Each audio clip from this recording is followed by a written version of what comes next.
Mr. Silent Channel. Kabanata 366 hanggang 370. Bilang nangungunang mga mag-aaral ng Shrek Academy, ang bawat isa sa 7 tanghulan ay mahusay sa lakas, ngunit sa mga tuntunin ng lakas ng kapangyarihan ng espiritu, sa katunayan, malayo pa rin sila sa 3,000 taong gulang na espiritong hayop. Ang 4 na ice bear na ito ay kasing talino ng sinabi ni Tanghulan. Direktang pinili ang paghaharap ng enerhiya, ang ganitong uri ng all-round attack ay maaari lamang maging all-round resistance. Oo naman, ang mukha ni Guyu ay namutla kaagad. Labanan ng mga katangian, siya ay may elemental tides, kung isa sa isa lamang, nakaharap sa 3,000 taon ng ice bear. Ngunit nang magsama ang 4, hindi niya napigilan ito ng kaunti. Guyu, huwag kang tumanggi. Nagpakawala si Tanghulan ng mahinang boses.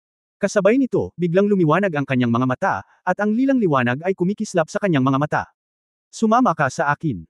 Gaya ng sinabi niya, bumulusok siya sa blizzard at marahas na sumugod. Kung gusto mong matakpan ng blizzard, hindi mo kailangang atakihin ang ice bear mismo. Sa basbas ng Purple Magic Pupil, halos hindi niya makita kung nasaan ang 4 na ice bear. Ang blizzard na nilalaro ng 4 na ice bear sa parehong oras ay nagdulot ng matinding pressure sa lahat. Sa sandaling tumaas ang blizzard, lahat ay nagtipon-tipon, na ilabas na ni Yoanan Yahui ang kanyang sariling Titan Great Ape Martial Spirit, ang ikatlong espiritong kakayahan, si King Kong Titan. Ang kanyang pamamaga ay nakaharang sa halos lahat ng yelo at nyebe, ngunit kahit na ganoon, ang matinding lamig ay nakaapekto pa rin sa pagiging epektibo ng labanan ng lahat. Sa sandaling ito, biglang gumaan ang lahat. Si Xu Xiaoyan, na nasa gitna ng koponan at hindi pa nakagalaw mula simula hanggang katapusan, ay lumipat. Ang mga bilog ng mga gulong ng yelo ay patuloy na inilalabas, ang kanyang mga gulong ng yelo ay umiikot sa hangin, umaakit sa nakapalibot na mga snowflake, at lumilipad sa kanila. Ang parehong ay ang katangian ng yelo, at natural na mayroong isang tiyak na koneksyon sa pagitan ng bawat isa. Sa ilalim ng kanyang maze na kontrol, ang bawat piraso ng ice wheel na lumilipad palabas ay maaaring magpapahina sa yelo at nyebe ng ilang puntos. Kahit na si Xu Xiaoyan ay mayroon lamang 2 spirit ring sa kanyang katawan, ang kanyang kontrol ay nagkaroon ng agarang epekto sa oras na ito. Ang blizzard ay hamina. Umuungol. Isang ice bear ang umungal. Kaagad pagkatapos, natuklasan ni Tanghulan na ang 4 na ice bear na nilapitan na niya ay biglang tumalikod at tumakbo palayo, tumatakbo sa iba't ibang direksyon. Masyadong tuso, talagang sinusubukan nilang dumistansya, umaasa lang sa blizzard para durugan sila hanggang mamatay. Hindi maaaring magpatuloy sa ganito, kung magpapatuloy ito, malamang na mahulog sila sa ika-9 na antas na ito.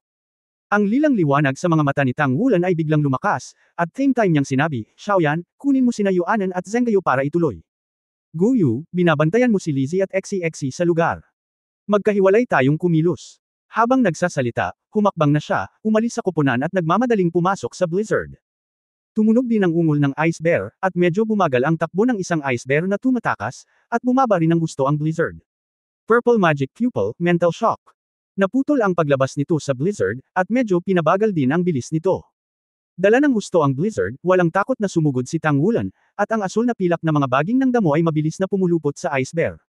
Hanggat ang isa ay nakapatay ng isa at pinahina ang blizzard, magiging mas madali para sa kanila ang pakikitungo sa iba pang mga ice bear. Gayunpaman, ang ice bear, ang soul beast na nakita nila sa unang pagkakataon, ay talagang mas malakas kaysa sa naisip nila. Itinaas ng ice bear ang kanang paa at malakas itong sinampal sa lupa.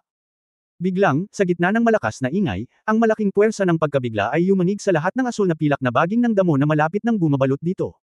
Ang ice bear ay pumulupot sa isang bola, biglang bumilis, at malapit ng gamulong palayo sa nagyayelong lupa.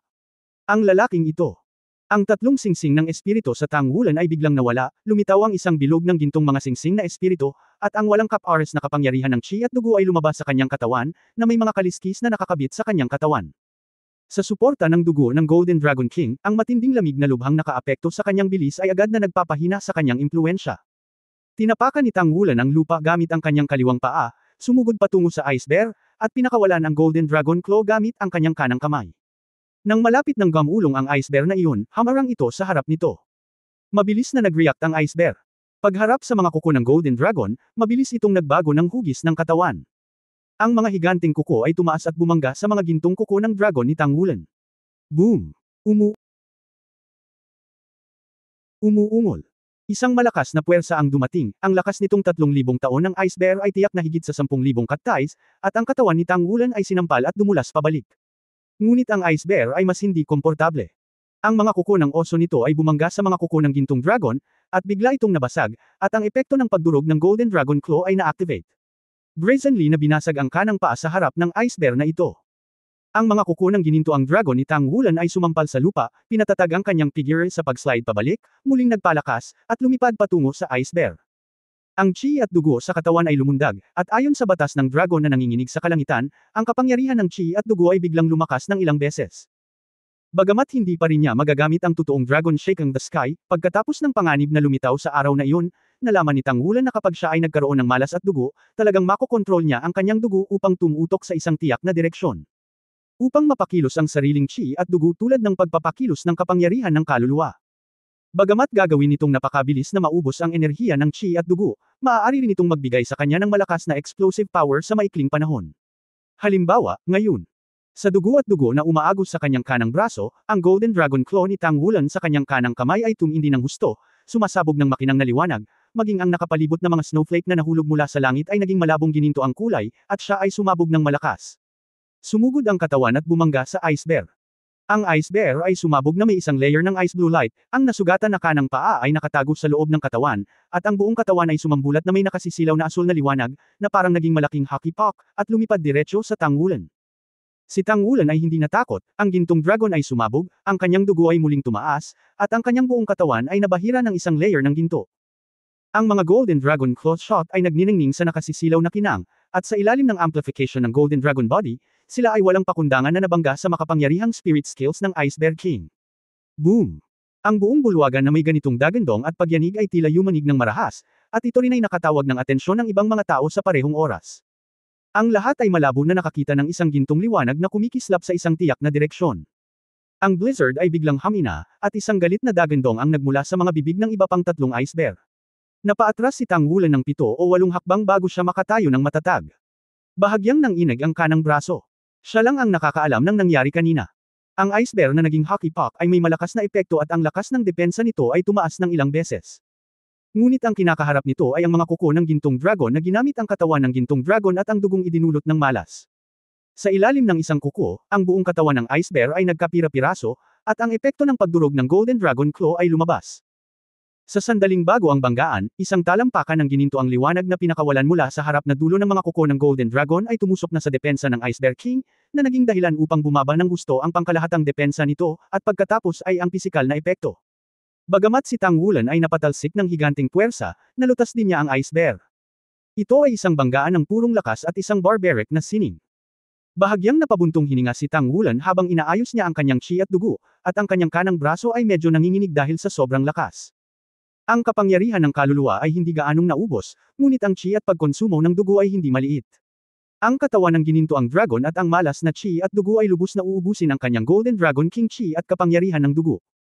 Kapansin-pansing hamina ang blizzard, at naramdaman ng iba pang tatlong ice bear ang pagkamatay ng kanilang mga kasama, na halatang medyo nalilito.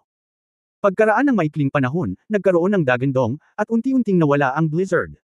Nanguna si Shu Xiaoyan kasama ang Purple Magic Pupil, nalutas ni na Yuan Enyahui at Li Zhengguo ang tatlo pang ice bear. Huwag magmadali upang patayin ang huli. Nang sasampalin na sana ni Yuan Enyahui ang huling ice bear hanggang mamatay, sumigaw si Tang Wulan at pinigilan siya. Lumingon sa kanya si Yuan Enyahui, na may pagdududa sa kanyang mukha. Ang asul na pilak na damo ay isa-isang pinagsalikop at itinali ang ice bear sa isang solid. Sinabi ni Tang Wulan, bigyan mo ng oras ang lahat para makapagpahinga. Xiaoyan, nakapagdesisyon ka na ba? Ang lakas ng apat na ice bear na ito ay talagang pambihira. Kabilang sa 1,000 taong gulang na mga espiritong hayop na katangian ng yelo, tiyak na maituturing silang namumukod-tangi. Bukod dito, ang 3,000 taong spirit ring ay mas angkop para kay Shu Xiaoyan, na mayroong 3 ring cultivation base. Kung ang spirit ring ay masyadong malakas, ito ay magiging mapanganib kapag hinihigop, kaya tinanong siya ni Tang Wulan. Walang pag-aalinlangan na tumanggo si Shu Xiaoyan. Kahit na maaaring magkaroon ng ice-attributed spirit sa hinaharap, hindi niya binalak na subukang muli. Paano kung hindi niya ito hinawakan? O imposibleng ma-absorb ito? Hindi pa rin pwedeng masyadong matako. Bukod dito, nagustuhan din niya ang lakas na ipinakita noon ng Ice Bear King. Ang pagdaragdag ng kaluluwang ito ay walang alinlangan na madaragdagan ang kanyang pagiging epektibo sa labanan sa isang malaking lawak. Ang pinakaaasam niya ay ang blizzard ng Ice Bear para makontrol din niya ang grupo at makipagtulungan kay Guyu. Mabilis, narito ang 10 malalaking meat bonds. Bumalik si Tang Wulan sa tabi ni Shu Lizhi, umupo at sinabi sa kanya. Inikot ni Shu Lizhi ang kanyang mga mata, binibenta lang ako, hindi tagabitbit ng mga bond. Mayroon akong malaking meat bond. Tumawa si Tang Wulan, kinuha ang malaking meat bond, at pinagpistehan ito. Sa stimulation ng malaking meat bun, mabilis na nakabawi ang dugong na inom niya. Pagkatapos kumain ng ilang beses, natuklasan ni Tang Wulan na ang pagbawi na ito ng malaking meat bun mismo ay ang unang kakayahan ng kaluluwa ni Shu Lizhi. Sa makatuwid, ito ay talagang limitado sa pagbawi ng kapangyarihan ng kaluluwa, at higit sa lahat, ang pagbawi ng pisikal na kapangyarihan, at ang pisikal na kapangyarihan ay para sa Panginoon ng kaluluwa. Hindi ito maaaring ituring na hindi mahalaga, ngunit kung ihahambing sa kapangyarihan ng espiritu, hindi ito masyadong mahalaga. Ngunit para kay Tang Wulan, ang pagbawi ng pisikal na lakas ay katumbas ng pagbawi ng chi at dugo, ngunit hindi ito maaaring maging mas angkop. Ang unang mga kakayahan ng kaluluwa ay hindi gaanong naubos kay Shu Lizhi mismo, at sila ay nagpupuno sa isa't isa at nagpupuno sa isa't isa. Nagtipon-tipon din ang iba para makapagpahinga ng mabilis. Ang ikasyam na antas ay malinaw na mas mahirap kaysa sa nauna. Kung si Tang Wulan ay hindi nakagawa ng mapagpasyang desisyon at nagpatuloy sa pagkaantala, magkakaroon pa rin sila ng tunay na problema. Sa Blizzard, ang pangunawa ay lubhang ina, at tanging ang kapangyarihan ng mata ng Purple Magic Pupil ang maaaring talagang gumanap ng isang papel. Masasabing may tiyak na elemento ng swerte para sa kanila na makapasa sa antas na ito ng medyo maayos. Tumingkayad si Shu Xiaoyan sa tabi ng nakatali na ice bear na mukhang Zongzi, at marahang hinawakan ang ulo nito, pasensya na. Hindi ko alam kung phantom simulation ka o totoo. Pero sorry talaga, apektado kami. Kailangan mong kumilos sa pag-atake mo. Ang cute mo at chubby, at pakiramdam mo ligtas ka. Tila natulala si Bing Xiong sa sinabi nito, ngunit malamig pa rin ang mga mata nito. Bamulong si Shu Xiaoyan, na pagpasyahan kong piliin ang iyong ice bear bilang pangalawang kaluluwa ko. Alam kong hindi ka talaga handang patayin ang iyong kasama. Ngunit ang Soul Tower ay gagantimpalaan ako ng isang kaluluwa. Para maging. Baka patayin din kita mamaya, sorry talaga. Hindi ko rin maiwasan. Huwag kang mag-alala, mapapahinga ko ng maayos ang kaluluwa ng ice bear sa hinaharap. Namilog ang mga mata ni Bing Xiong, at nagpakawala siya ng mahinang ungol sa kanyang bibig. How do you want to die? Ang kalaban ni Wulan ay parang pinasabog na lang niya. Ang lupit talaga. Hindi na ako makatiis. Hinding-hindi kita tatrituhan ng ganyan. I will leave you a complete copy. Bangkay, okay. Tulad ng sinabi niya, isang ilaw ang kumislap sa kanyang kamay, at isang sibat ng yelo ang nagsimulang mamuo, at ang matalim na dulo ng sibat ay nakaharap sa mga mata ng ice bear. Mabilis akong kumilos, para hindi ka masyadong masaktan. Sana lumabas ka na virtual, hindi totoo. Kung may kabilang buhay, lumayo ka sa tao at mamuhay ng maayos. Ungol, dagandong, dagandong. Sabik na ungol ni Bing Xiong. Ang kawalang interes sa kanyang mga mata ay naging apurahan, at maging ang ilang takot. Ah, anong ibig mong sabihin? Hindi ko maintindihan. Tiningnan ito ni Shu Xiaoyan ng blanco. Ungol, dagandong. Sigaw ulit ni Bing Xiong. Hindi ko pa rin maintindihan. Tapos gagawin ko ngayon. Gaya ng sinabi niya, nakataas na ang ice spear sa kamay niya. Roar, halatang medyo mahigpit ang dagandong ng ice bear sa pagkakataong ito. Sa sumunod na sandali, ang napakalaking katawan nito ay biglang pumulupot, inaanod ng kaunting puting liwanag, kumulubot, at unti-unting nawala sa pwesto. At ang maliit na puting liwanag na iyon ay nagsimulang maging isang mini version ng maliit na ice bear, lumilipad sa harap ni Shu Xiaoyan, inabot ang kanyang mga paa sa harapan upang ituro siya, at pagkatapos ay sa kanyang sarili. Payag kang maging kaluluwa ko, di ba? Tiningnan ni Shu Xiaoyan ang kaluluwang ito ng may maliwanag na mga mata. Umuungol.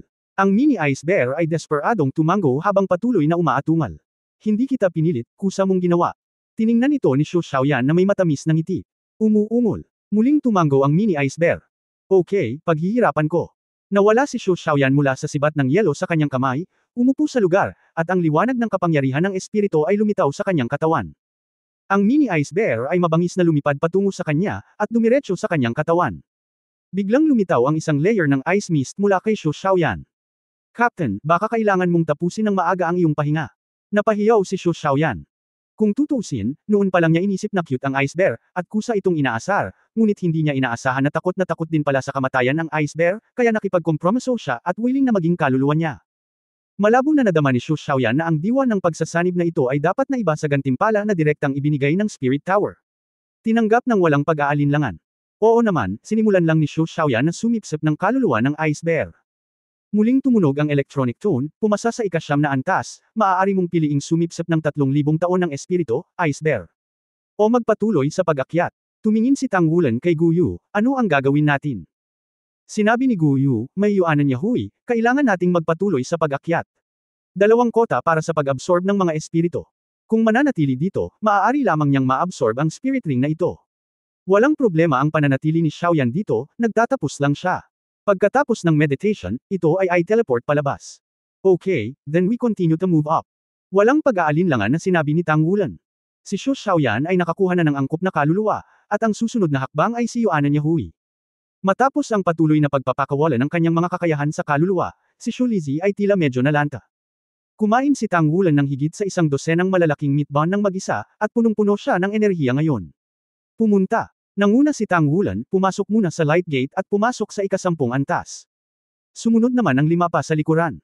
Si Xu Xiaoyan lamang ang natitira, na sumisipsip ng kaluluwa ng ice bear sa lugar. Napuno ng mahinang ice mist ang katawan ni Xu Xiaoyan, at ang kanyang sariling espiritu ay nagsimulang tumaas ng dahan-dahan. Sa likod niya, unti-unting namumuo ang ice mist at naging multo ng ice bear. Ang katawan ni Xu Xiaoyan ay napuno ng yelo at ambon, at ang aura ng buong tao ay nagsimulang magbago ng naaayon. Sa gitna ng kanyang noo, dahan-daang lumitaw ang isang gintong bituin, na nagbibigay ng marangal na liwanag sa nakapaligid na fog ng yelo. Paglabas ng light gate, nagulat si Tang Wulan nang makitang iba na ang lahat sa harap niya. Ang orihinal na octagonal hall ay naging isang rotonda, at ang mga metal na pinto sa malayo ay naroon pa rin, ngunit wala na ang 8, ngunit isa. Isang malaking metal na pinto na may taas na 30 metro at lapad na 20 metro. Oo naman, tulad ng sinabi ni Guyu, bawat 9 na antas ay isang antas, pagkatapos tumawid sa unang 9 na antas, papasok sila sa ikalawang antas. Nagsimulang kuminang ang mga mata ni Yuanan Yahui, nakahanap si Xu Xiaoyan ng angkop na kaluluwa, at ang sumunod ay sa kanya. Siya ang pang-4 na spirit ring, na iiba kay Xu Xiaoyan. Ang ika-4 na singsing ng espiritu ay maaaring makatiis sa antas ng pangunahing singsing ng espiritu sa loob ng halos 4,000 taon, ngunit ang kanyang kambal na espiritu, at lahat ng ito ay ang pundasyon ng mga nangungunang martial spirit, walang problema na magtiis sa loob ng 6,000 taon. Ang Titan Great Ape ay mas angkop para sa mga power soul. Simula ngayon, pipili na siya ng babagay sa kanya. Ang ating kalaban ay malamang na maging isa. Mag-ingat ang lahat.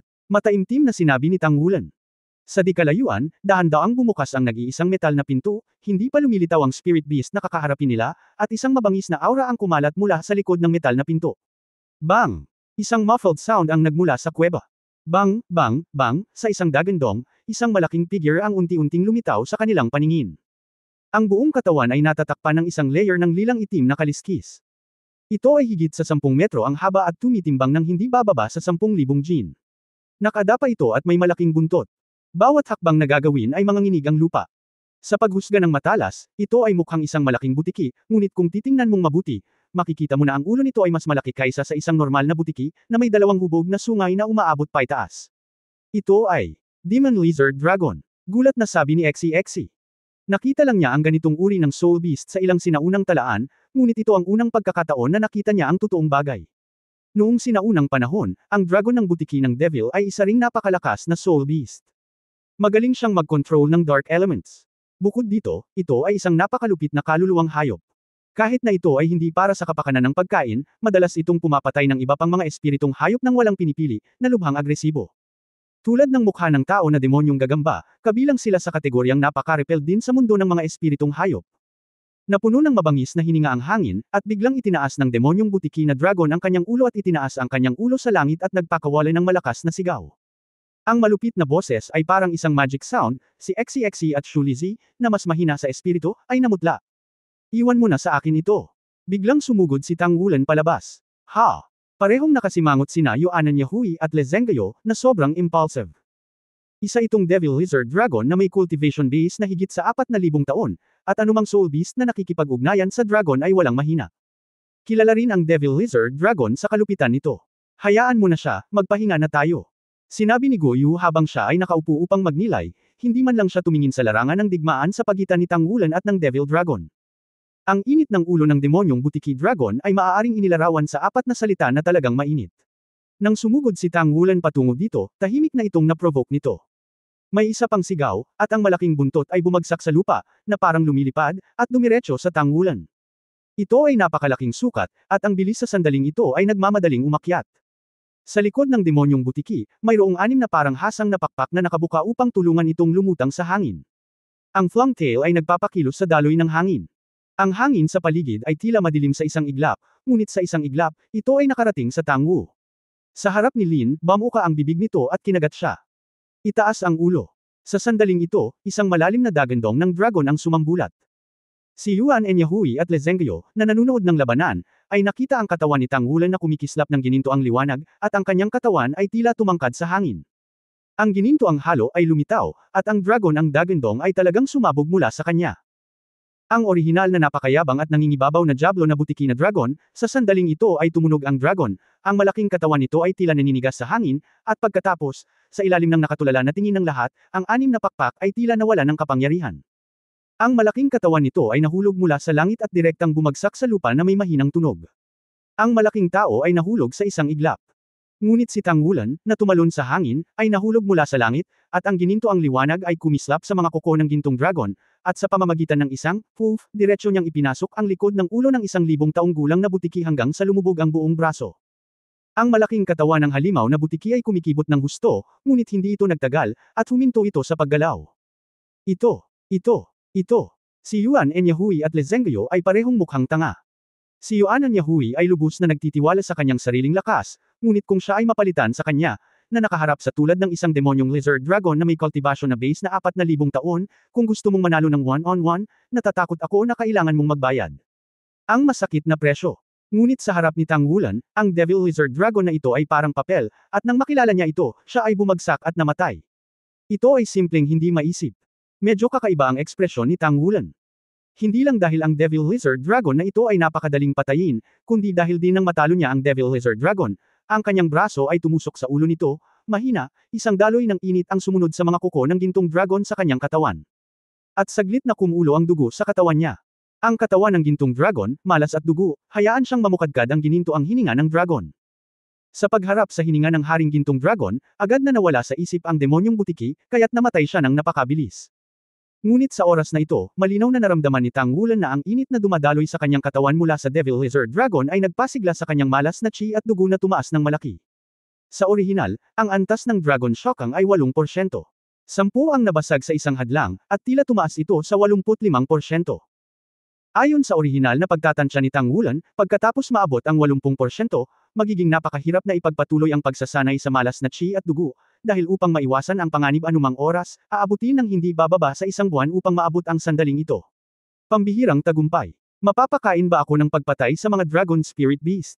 Hindi ko naramdaman iyon sa Ascension platform noon. Masasabi bang totoong Soul Beast ang Devil Lizard Dragon na nasa harapan ko, hindi kaluluwa? Ang pag-iisip na ito sa kanya ay dumating na lamang, ang demonyong butiki na dragon sa kanyang harapan ay nagsimula ng maglaho sa kaunting liwanag, at ang electronic audio ay tumunog, na nag-udyok ng 10 segundo at ang demonyong butiki na kaluluwa ng dragon ay maaaring mapili. Kinawean ni Yuan Enyahui ang kanyang kamay kay Tangwulan, joke, paano siya makakapili ng ganitong malutong na balat? Sinampal siya ni Tangwulan hanggang sa mamatay. Naglakad si Tangwulan patungo sa kanyang mga kaibigan habang nararamdaman ang mga pagbabago ngayon. Natuklasan niya na nang masira niya ang selyo ng Golden Dragon King, ang sarili niyang dugo at aura ay naging malakas, at tila ang impluensya sa Dragon Spirit Beast ay naging mas malaki. Bago ang pagbabago, hinding-hindi ito magiging dahilan para magkaroon ng ganoon kalaki ang reaksyon ng butiki ng Diablo. Gayunpaman, malas din ang demonyong butiki na ito. Kung hindi ito lumilipad sa himpapawid, kahit na ang huling resulta ay nananatiling pareho, hindi ito mamamatay ng ganoon kadali. Subukang makaalis sa huling sandali upang makapasok sa liwanag na gate. Pagkatapos ng unang 10 antas, malinaw na napagtanto ng lahat ang kahalagahan ng pagkakaroon ng oras upang magpahinga sa proseso ng pagmamadali ng tore. Ang ika-11 palapag, tulad ng ika-10 palapag, ay isang gate. Dahan-daang bumukas ang pinto, ngunit sa pagkakataong ito, wala silang naramdamang kabangisan. Mag-ingat, Triangle Battle Formation. Sigaw ni Tangwulan, ang unang naglabas ng Spirit Ring, ang asul na pilak na damo ay dumagsa at binalot ang buong team. Ang mga Soul Beast na nakatagpo nila sa bawat antas noon ay mas malakas kaysa sa nakaraang antas, lalo na simula sa ika-9 na antas, ito ay ganap na napabuti ng isang antas. Nariyan na ang ika-11 palapag sa harap mo, at hinding-hindi ito magiging mas madaling harapin kaysa sa ika-10 palapag. Ang kasalukuyang pagbuo ng Triangle Battle Formation ay ang Tangwulan ay sumasakop sa front apex ng Triangle. Sina Yuan Enyahui at Lezengyo ay nasa likurang tuktok sa kaliwa at kanang bahagi ayon sa pagkakasunod-sunod. Ang tatlong tao ay bumubuo ng mga sungay at binabantayan ang iba pang tatlong kasama sa loob ng tatsulok. Tatlong asul na ilaw ang lumiwanag, at ang tatlo ni Tangwulan ay lumiwanag lahat, tinulungan ng mga katangian ng hangin ni Guyu. Para sa martial soul ni Guyu, sina Yuan Enyahui at Lezengyo ay hindi estranghero dito. Ngayon ay hindi pa nila naiintindihan kung ilang elemento ang kinokontrol ni Guyu. Sa nakaraang labanan, palagi siyang invisible. Iyon ang unang pagkakataon na nakakita sila ng gayong martial arts spirit na walang hamog, tila hindi malakas na tulong at pag-atake, ngunit may maraming katangian na nag-uugnay sa isa't isa. Sa sandaling ito, tila may amoy sa hangin. Ang amoy ay parang hangin pagkatapos na malantad dito ang araw, nakakapreskong at may espesyal na uri ng pagkatuyo. Nagbago ang mga mata ni Tang Wulan, at ang mga asol na pilak na baging ng damo na orihinal na nakapaligid sa mga tao ay agad na bumangon mula sa lupa at naging isang malaking kalahating bilog na lambat, na sumasakop sa kanilang lahat. Sa sumunod na sandali, isang malalim na kulog ang biglang tumunog, at isang electric light ang tumama sa kanyang malaking lambat na nabuo ng asol na pilak na damo halos sa isang sandali. Boom! Ang electric light ay kumalat sa buong blue-silver vine array, at ang electric light ay damaloy saglit, at ang malakas na explosive power ay naging dahilan upang lumiwanag ang asol na pilak na damo ni Tang Wulan, at siya mismo ay ngumuso, at ang kanyang buong katawan ay medyo paralisado. Napakalakas ng kidlat. Isang sinag ng liwanag ang sumabog mula sa yungib, at ito ay napunta sa hangin sa isang iglap. Napatingin ang lahat ng tao. Ibang-iba ito sa mga soul beast na nakatagpo nila noon. Sa mga soul beast na nakatagpo nila noon, ang laki at lakas ng soul beast ay karaniwang proporsyonal sa isa't isa, ngunit ang isang ito ay binabantayan sa ikalabindalawa. Napakaliit ng soul beast ni Guan. Ang buong katawan ay ipinakita bilang isang kakaibang maliwanag na dilaw, upang ang kulay ng buhok ay ang unang pagkakataon na nakita ito ng lahat. Mukhang isang maliit na ardilya, na may haba na halos isang talampakan, ngunit ang buntot ay hindi malambot na parang ardilya. Hugis, ngunit matulis at itinayo, na may dalawang liko, na tila kidlat. Napakalaki ng isang pares ng mga mata, halos sumasakop sa kalahati ng mukha nito ang malalaking mata, ang mga mata ay ipinakita sa kulay asul at lila, at ang katawan ay nasilaw din sa electric light, ganap na umaasa sa kapangyarihan ng kulog at kidlat na lumutang sa hangin. Ito ay Lay Beast. Umirap si XCXC, tinawag ang pangalan ng Soul Beast. Lahat ng sinatang Wulan, Shu Lizzy, at Yuan Enyahui ay blanko, bahagyang sumimangot si Guyu, ngunit mukhang natigilan si Le Zhengguo, ito pala ay isang Thunder Beast. Isa itong spirit spreading pagoda. Kahit na ganito, may mga bihirang soul beast. Ito ay isang napakakahangahangang soul beast. Ang bilis ay napakabilis at napakalakas ng kulog. Bago niya matapos ang kanyang mga salita, gumalaw ang kulog na hayop sa kalangitan. Sa isang kisap mata ng manipis, hugis kidlat na buntot nito, isang asul-violet na electric light ang bumagsak mula sa langit, at muling binombo ang blue-silver array ni Tang Wulan. Sa malamig na singhot, lumabas si Yuan Enyahui, biglang kumalat ang kanyang mga pakpak sa kanyang likuran, tumaas ang tatlong purple na spirit ring, at ang martial soul ng fallen angel ay pinakawalan. Isang jet ng itim na liwanag ang pinakawalan sa kanyang harapan, at mabilis na binalot nito ang hangin sa harap ng asul na pilak na hanay. Ang kulog at kidlat ay bumasag sa itim na lugar na ito, na parang pumapasok sa isang maputik na latian, at agad na nagkalat sa madilim na lugar na ito. Isang sulok.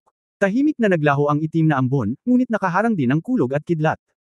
Naka-recover si Tang Wulan mula sa paralysis sa oras na ito, ang asul na pilak na damo ay kumalat at nakasalikop patungo sa kulog na hayop sa hangin. Hinamplas ni Yuan Enyahui ang kanyang mga pakpak sa likod niya, at nasa ere siya sa sandaling kumislap siya. Ang pangalawang singsing ng espiritu sa kanyang katawan ay nagniningning, ang lilang demonyo. Magsimula sa espada. Ang buong katawan ay masigla, at gamit ang isang espada mula sa kawalan, siya ay naglaslas patungo sa kulog na hayop. Kasabay nito, isang gintong liwanag ang tumaas mula sa ibaba, ang banal na liwanag ay sumikat, at ang Le Zhengguo ay nag-activate din. Ang banal na liwanag na pinakawalan niya ay sadyang umiwas sa direksyon ng magic sword ni Yuan Enyahui, at tumama sa Thunder Beast mula sa ibang direksyon. Sabay na lumitaw ang kapangyarihan ng kadiliman at liwanag, nang mag-isip si Tang Wulan kung ubusin nila ang isa't isa. Isang kakaibang eksena ang lumitaw, ang magic sword ni Yuan Enyahui ay tila hinugot, at gayon din ang sumisikat na banal na liwanag. Ang dalawa ay mabilis na nagsara papasok, bago maabot ang taas ng Thunder Beast, sila ay nasa ilalim ng mutual traction. Nagkabangga sa isa't isa. Boom! Ang lila at puting liwanag ay pumutok sa hangin, na nagdulot ng malakas na pagbabago-bago ng enerhiya. Anong ginagawa mo? Halos sabay na sigaw ni Yuan Enyahui at Le Zhengguo. Lahat ay natigilan, ito ay simpleng yin at yang attraction. Ang liwanag at dilim ay higit pa sa hindi pagkakaisa. Kung tutuusin, kung puro light element at dark element lang, hindi ito mangyayari, isa sa kanila ay isang sagradong anghel na martial soul at ang isa naman ay isang fallen angel martial soul. Sa panimula ay magkasalungat ang dalawa, mula sa pananaw ng mga katangian. Sa madaling salita, ang dalawang mahusay na martial arts ay maaaring ituring na hindi tugma sa apoy at tubig.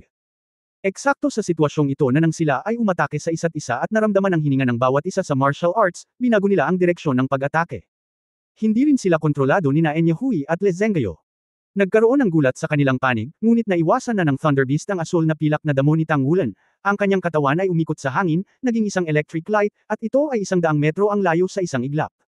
Hindi sila naabutan ng mga asul na pilak na baging ng damo. Lumipat si XCXC. Walang alinlangan, ang Thunder Beast ay may mga elemental na katangian at mga katangian ng liksi, at bilang isang espiritong umaatake ng maliksi na uri ng pag-atake, wala siyang shirk. Si XCXC ay naging balahibo ng usok sa lupa at hinabol siya. Naglabas si Guyu ng serye ng mga Wind Blades, na kinubkob ang Thunder Beast mula sa lahat ng direksyon. Ang katangian ng Thunder ay halos walang natural na mga kaaway, ibig sabihin, halos walang mga katangian na maaaring direktang pigilan ito. Ang kapangyarihan ng kulog at kidlat ay hindi lamang malakas sa lakas ng pagsabog, ngunit napakabilis at malakas din. Bilang karagdagan sa pagkonsumo ay magiging medyo malaki, ito ay halos matapang na walang dead ends. Ang bilis ni XCXC ay napakabilis na ang kanyang katawan ay naging multo sa hangin. Si Tang Wulan ay matatag na nakatayo sa harap ni Guyu at Shulizi, hindi sabik na habulin sila. Ang Thunder Beast na ito ay hindi simple, hindi lamang malakas, ngunit kalmado din. Mula nang maabot ang ika-9 na antas, natuklasan ni Tang Wulan na ang mga Soul Beast na kanilang nakatagpo sa kalaunan ay mas mataas kaysa sa mga nakaraang Soul Beast sa mga tuntunin ng karunungan. Ang simpleng pagiging malakas ay hindi nakakatakot, ang nakakatakot ay ang pagiging matalino at makapangyarihan. Ang kaluluwang hayop ay maaaring mag-isip, iyon ang pinaka nakakatakot na lugar. Ang Thunder Beast na ito ay malinaw na kabilang sa kategoryang ito. Sa pagharap sa pagtugis ni XCXC, hindi ito lumaban kay XCXC sa unang pagkakataon, ngunit umatras muli at binuksan ang distansya mula sa malaking grupo. Hinabol siya ni XCXC ng malapitan, at ang talim ng magaan na dragon ay inilabas sa kanyang kamay, natapakan niya ang makamulto na anino, tumitig sa hangin sa isang hakbang, at dinala ang kanyang unang espiritong kakayahan, ang magaan na talim ng dragon, sa Thunder Beast. At sa sandaling ito, malinaw niyang nakita na ang kulog na halimaw, na sa orihinal ay tila naguguluhan, ay biglang naging malalim na kulay ube ang kanyang mga mata. Hindi maganda. Bago pa siya makapag-react ng sobra, isang malaking thunderball na may diameter na higit sa 1 metro ang biglang damamba sa katawan ng Lay Beast. Nawala ang Light Dragon Blade sa sandaling tumama ito sa thunderball, at ang kanyang buong katawan ay mabilis na naparalisa, at pagkatapos ay ang thunderball ay biglang dumaikit sa katawan ni XCXC. Isang nakakakilabot na eksena ang lumitaw. Talagang nagsimulang matuno si XCXC matapos idikit ang nakakatakot na asul nilang Thunderbolt ng Thunderball, at pagkaraan ng ilang sandali, ang buong tao ay nalipol ng Thunderball. Nangyari ang lahat ng ito sa napakaikling panahon, kaya huli na para iligtas sila ni Tang Wulan at ng iba pa. Masyadong malayo ang distansya. XCXC. Nagpakawala si Tang Wulan ng mahinang boses, ngunit nang igalaw niya ang kanyang mga mata, mabilis niyang napagtanto na may mali. Hindi lang niya nalaman, ngunit mukhang natuklasan din ito ni Lay Beast. Biglang sumabog ang Thunderball sa kanyang harapan at naging malaking Thunderlight Net na sumasakop sa malawak na lugar sa kanyang harapan. Catch Oka. Sa isang dumadagandong na dagandong, isang figure ang nahulog mula sa kawalan, at ang kanyang katawan ay pinaso sa init, at ang kanyang buhok ay tumayo. Hindi ba si XCXC? Lumalabas na habang masama ang pakiramdam, agad na pinaandar ni XCXC ang kanyang ikatlong soul skill na Shadow Dragon Clone, pinaghiwalay ang isang invisible clone mula sa katawan, tumalikod at tumakbo. Naramdaman ang pagbabago-bago ng enerhiya sa kulog na hayop na ito, naunawaan ni XCXC na hindi ito isang pag-iral na maaari niyang labanan. Sa pamamagitan lamang ng pag-asa sa sama-samang lakas posible na talunin ang kalaban. Gayunpaman, masyadong mabilis na nag-react si Thunder Beast, at direktang gumamit ng range attack para paalisan ang hindi nakikitang siya mula sa kawalan. Sa oras na ito, hindi maramdaman ni XCXC ang sakit, ang tanging nararamdaman niya ay mga kumbulsyon. Ang cultivation base ng kulog na hayop na ito ay maaaring nasa paligid ng 5,000 taon na ang nakalilipas. Nakadama ng kagilahil-ala si Tang Wulan. Sa susunod na sandali, hinailan na niya pabalik si XCXC gamit ang asul na pilak na damo. Buti na lang at hindi talaga siya tinamaan ng husto. Si XCXC ay nahihiya, at maging ang kanyang mukha ay naitim na itim. Ang range attack ngayon lang, kung hindi dahil sa kanyang katalinuhan, ginamit niya ang Shadow Dragon Storm Guard sa unang pagkakataon, natatakot ako na mawalan siya ng kalahating buhay kung hindi siya mamamatay. Sa sandaling ito, ang mga kalamnan ng buong katawan ay hindi napigilan. Ang asul na pilak na damo ay nakaunat, hindi umaatake sa Thunder Beast, ngunit hinaharas ang mga baywang ng iyong mga kasosyo, hinayla sila pabalik sa forma sayon.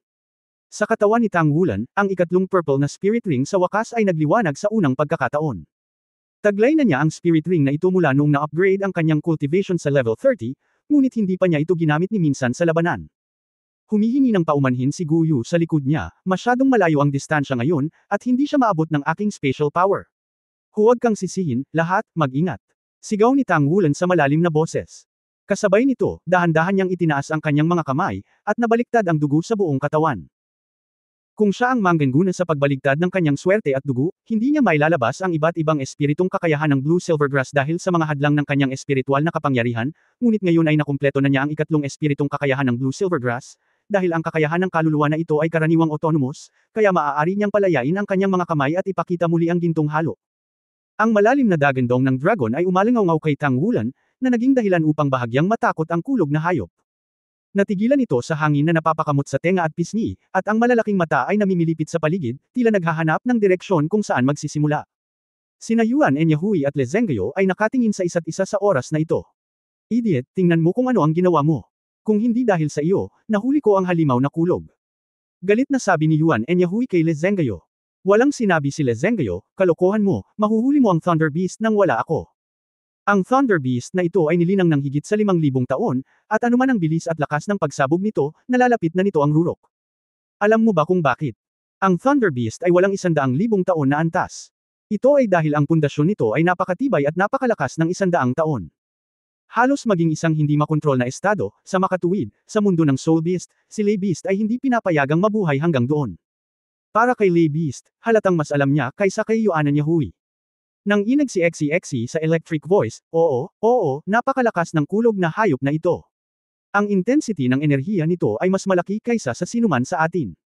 Sa one-to-one na sitwasyon, walang 5-ring cultivation base o top martial arts. Soul, imposibleng harapin ito. Mataimtim na sinabi ni Tang Wulan, nagtutulungan ang lahat. Maghintay ng pagkakataon. Ang Lejo ay gumawa ng isang napakamakatao na aksyon sa oras na ito. Inikat nito ang bibig sa karamihan at pinitik ang buntot. Nang 100 metro ang layo, isang kulog ang bumaril diretso sa mga tao. Sa sandaling ito, biglang lumiwanag ang mga mata ni Tang Wulan, at isang gintong liwanag ang bumungad sa kanya. Mabilis itong sumanib sa isang asol na pilak na puno ng ubas, at ang asol na pilak na damo ay lumago ng baliw, at ito ay naging sa isang kisap mata. Ito ay kasing kapal ng hita, at ang kaliskis nito ay kakaiba. Ang harap na dulo ay parang ulo ng ahas, at may umbok sa harap na dulo ng ulo ng ahas. Pagkababa nito ng ulo ay bumagsak ito sa kidlat. Boom! Sa dagandong, ang kidlat ay nakatakas, at ang ilaw sa gintong ahas ay bahagyang lumabo, ngunit ang ulo ng ahas ay nakataas, sumisigaw sa pangkalahatan patungo sa kulog na hayop. Ito ay ang gininto ang liwanag ng Soul Beast ni Tang Wulan. Ano ang mangyayari pagkatapos may sama ang gintong liwanag sa asol na pilak na damo? Maging sina Goyu at Xexi, na pinakapamilyar sa kanya, ang unang nakakita na ang martial spirit ni Tang Wulan ay maaaring magbago sa ganitong paraan. Sa isang kisap mata ng gininto ang buntot, ang malalaking piraso ng asol na pilak na damo na konektado sa likod ay natatakpan ng gintong kinang, at ang bawat asol na pilak na damo ay dahan-daang itinayo at nakapulupot upang bumuo ng isang gintong snake formation. Ang hanay ng ahas ay nabuo na may gininto ang liwanag bilang ulo ng ahas. So, sa mga kasanayan, halos magkasabay na sabi ni Yuan Enyahui at Lezengyo. Ang kakayahan ng kaluluwa na pumasok sa kasanayan ay ang pagsasanib ng kaluluwa at kakayahan ng kaluluwa. Sa pangkalahatan, kumpara sa Panginoon ng kaluluwa, ang kaluluwa ay higit na tinutulungan ng tagiliran, at ang makapangyarihang kaluluwa ay maaaring direktang lumaban.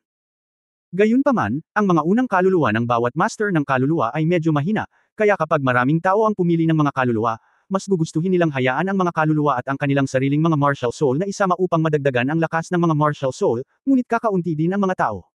Napakalakas ng Wan at kaluluwa. Sa pangkalahatan, kailangan ng pangalawa o maging ng 3 espiritu upang makamit ang kakayahan ng kaluluwa, at ang antas ng pagkakatugma sa pagitan ng kaluluwa at kakayahan ng kaluluwa ay napakataas. Bagaman ang kakayahan ng espiritu ay ipinagkaloob ng espiritong espiritu sa Panginoon ng Espiritu, nabuo ito pagkatapos ng pagsasanib sa espiritu ng militar ng Panginoon ng Espiritu at ng mutation. Ito ay hindi isang simpleng bagay upang makamit ang isang napakataas na antas ng pagsasanib. Kahit na ang kaluluwa ay hindi maihahambing sa martial soul fusion na kakayahan, ito ay katumbas ng pagbibigay ng kaluluwa sa sariling kakayahan ng kaluluwa. Ang maliit na gininto ang liwanag sa oras na ito ay katumbas ng pinuno ng pangatlong espiritong kakayahan ni Tang Wulan, na mas maliksi at makapangyarihan kaysa direktang pagpapakawala ng isang espiritong kakayahan. Tama, ito ang pangatlong espiritong kakayahan ni Tang Wulan, ang Blue Silver Golden Light Array. Ang pagbuo ng labanan na nabuo ng asol na pilak na damo sa ilalim ng pagpapakilos ng gintong liwanag. Sa panimula, ang Little Golden Light ay isang may depektong espiritu lamang sa simula, at dapat itong makapagbigay lamang ng isa sa pinakapangunahing at napakahinang kakayahan ng espiritu. Nang maglaon, lumaki ito sa paglaki ni Tang Wulan. Ang sariling bloodline na gene ni Tang Wulan, kasama ng Spirit Ring Evolution at Spiritual Ascension, ang nagpalaki nito hanggang ngayon. Sa kanila, ang pinakamahalaga ay ang bloodline ng Golden Dragon King ni Tang Wulan. Anumang ahas ay talagang may dragon bloodline, ngunit ang ilan ay mas malakas, ang ilan ay mas mahina, at ang may sira na produkto tulad ng Jingguang ay mas mahina. Ito ay hindi makatwiran. Gayunpaman, ang sariling linya ng dugo ng Golden Dragon King ni Tang Wulan ay nakatayo sa tuktok ng Dragon Soul Beast. Si Jingguang ay palaging naiinitan sa kanyang katawan, at ito ay kasama niya. Ang mga benepisyo ay maaaring isipin. Maging ang orihinal na Wang Jingxi at Tang Wulan ay maaaring makakuha ng dagdag na tulong kapag sila ay nagsanay ng magkasama, pabayaan ito. Lalo na pagkatapos na masira ni Tang Wulan ang ikatlong Golden Dragon King Seal kamakailan, at inilipat ang malaking halaga ng enerhiya at dugo sa ginintoang liwanag na katawan dahil sa kanyang sariling cultivation, ang mutation nito ay tumaas muli, at ito ay umunlad sa kasalukuyang antas, at sa wakas ay may tiyak na pagiging epektibo ng labanan. NS. Ang Blue-Silver Golden Light Array ay lumitaw sa ilalim ng background na ito, dahil ang orihinal na ginintoang liwanag ay wala ng mga kaluluwang kakayahan na maaaring ipagkaloob kay Tang Wulan. Ang kakayahan ng kaluluwa na ito ay ganap na dahil naabot na nito ang 1,000 taon na kaharian ng kaluluwa, at ang Tang Wulan nito ay nabuo sa pamamagitan ng pagsasanib at pagsasaayos ng sariling dugo, kasabay ng pagbabago ng Wan. Hindi ginamit ni Tang Wulan ang kakayahan ng espiritong ito noon, hindi dahil sa ayaw niyang gamitin ito, ngunit hindi niya alam kung ano ang epekto ng kakayahan ng espiritong ito. Kahit na walang paraan upang subukan ito, dahil maaari lamang itong isagawa sa labanan. Kamakailan, siya ay naglilinang ng mga espiritual na halwang metal ng husto, kaya paano siya magkakaroon ng oras upang subukan ang kanyang mga kasanayan sa kaluluwa. Boom! Isa pang kidlat ang bumagsak mula sa langit, at si Lei Beast ay tila nagalit sa panunokso ni Xiao Jinwang. Ang kidlat na ito ay halatang mas malakas kaysa dati. Ang parehong kidlat ay bumagsak, ngunit isang kakaibang eksena ang lumitaw. Sa blueprinted Golden Light Array, ang bawat asul na pilak na damo ay tila magkakaugnay upang bumuo ng isang kabuuan. May mga gintong kaliskis na lumilitaw sa ibabaw nito, tulad ng isang ahas na walang katapusan. Nang bumagsak ang kidlat, agad itong kumalat sa bawat sulok ng asul na pilak na damo, ngunit habang ang mga kaliskis ay tumayo, ang enerhiya ng kidlat ay pantay-pantay na nakakalat, at pagkatapos ay ipinadala sa hangin sa pamamagitan ng mga kaliskis. Isang layer ng mga alon ng elemento ng kulog na nabuo sa paligid ng asul, pilak at gininto ang light array. Ha, Elemental Guide. Nagulat na sabi ni Gu Yusheng sa pagbuo. Ito ay isang napakalakas na kakayahang kontrolin ang iba't ibang mga elemento ng katangian. Kahit na ang elemental na patnubay ng Blue-Silver Golden Light Array ay pasibo lamang, ngunit sa kakayahang ito, sa isang kahulugan, hanggat ang lakas ng pag-atake ay hindi lalampas sa itaas na limitasyon, kung gayon mahirap na direktang maapektuhan ng mga elemento. Maaari nitong ikalat ang pagkasira ng mga elemental na pag-atake sa pinakamalawak na lawak. Boom, boom, boom, boom. Patuloy na bumagsak ang kulog at kidlat mula sa langit. Hindi ito masyadong siksik sa simula, ngunit nang makita ang asul na pilak at gininto ang liwanag na hanay na hindi nasaktan sa ilalim ng sarili nitong pambobomba, nagalit din ang kulog na hayop. Ang espasyo ay tila naging kagubatan ng kulog at kidlat, at patuloy na bumagsak ang kulog at kidlat, na nahuhulog sa hanay ng asul, pilak at gininto ang liwanag. Lahat ng nasa formation, kabilang si Tang Wulan, ay nagulat. Ang gayong napakalakas na elemento ng paputok na puwersa ay tiyak na hindi isang bagay na maaaring direktang labanan ng sinuman sa kanila. Maging ang buong koponan ay lubos na manghina sa ilalim ng gayong pambobomba. Ang Thunder Beast ay marahas na umatake at napakabilis, at mayroon lamang isang paraan upang talunin ito sa ilalim ng normal na mga pangyayari. Sa kasalukuyang antas ng lakas ng pag-atake ng Tang Wulan at ng kanyang koponan, maaari lamang itong maubos sa pamamagitan ng pakikipaglaban dito, at kapag ang lakas ng kaluluwa nito ay naubos na, posible bang manalo? Ngunit sa oras na iyon, kahit na maaari silang manalo, ito ay tiyak na isang kaunos-lunos na tagumpay. Matapos makapasa sa ika-9 na antas at makapasok sa ikalawang antas ng 9 na antas, tila naging mahirap ang lahat. Itinaas ni Little Jinwang ang kanyang ulo at patuloy na sumisigaw. Ang mga makapal na kulog at kidlat ay nahulog sa asul, pilak at gininto ang liwanag na hanay, at patuloy na ginagabayan ng mga elemento sa katawan, na bumubuo ng halo ng elemento ng kulog. Parami ng parami ang kidlat na bumagsak, na naging sanhi ng Blue-Silver Golden Light Array na maging asul-purple, na may mga pagbabago sa enerhiya ng kidlat dito. Ang sariling espiritu ng kapangyarihan ni Tang Wulan ay patuloy at dahan-daang bumababa, at kumpara sa output ng Thunder Beast, ang kanyang ratio ng pagkonsumo ay mas mababa. Ang Elemental Guidance ay lubos na nagpakalat sa mapanirang kapangyarihan ng kalaban. Ang mas ikinagulat ni Tang Wulan ay hindi lamang ang kanyang soul power ang bumagsak, ngunit ang kanyang bloodline power ay dahan-dahan ding bumagsak. Sa madaling salita, ang asul na pilak na Golden Light Array na ito ay hindi lamang hinimok ng kanyang soul power, ngunit may kinalaman din ito sa kanyang sariling bloodline. Ang pagkonsumo ng bahaging ito ng daluyan ng dugo ay dapat dahil sa gininto ang liwanag. Lalong naging mabangis ang mga hiyawan sa bibig ni Xiao Jinwang. Bagamat hindi nila naiintindihan kung ano ang tawag dito, ramdam ng lahat ang emosyon. Ito ay malinaw na isang katawa-tawa na bagay, at lahat ng uri ng panlilibak na pag-atake ni Thunder Beast ay hindi epektibo. Si XCXC ay tumigil na sa panginginig ngayon, at hindi napigil ang sabihin, kahit ang kaluluwa ay kasing itim ng amo. Boss, huwag mong tawaging Jinwang ang iyong kaluluwa, palitan mo ang iyong pangalan. Si Jinwang ay masyadong perfunctory. Ito ay maaaring sabihin na, ayokong magsalita, nag-uusap ka lang. Kinatok ni Guyu ang kanyang ulo sa galit na paraan. Simula nang bugbugin ni Gu Yu noong araw na iyon, si Eximo ngayon ay hindi nang ahas na lumaban, at wala siyang sinasabi. Sa tingin ko si Jin Yu.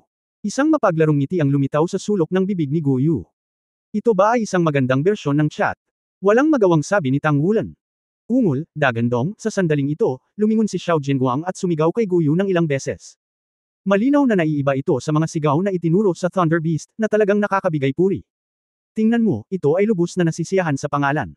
Tawagan natin itong Jin Yu. Same time na tumanggaw si Gu Yu kay Tang Wulan. Okay. Nag-aatubili na pumayag si Tang Wulan, at palagi niyang nararamdaman na ang pangalang Jin Guang ay medyo perfunctory. Mas maganda talaga si Jin Yu. Tinatawag itong Jinyo. End of this chapters. For more videos, please like, share and subscribe.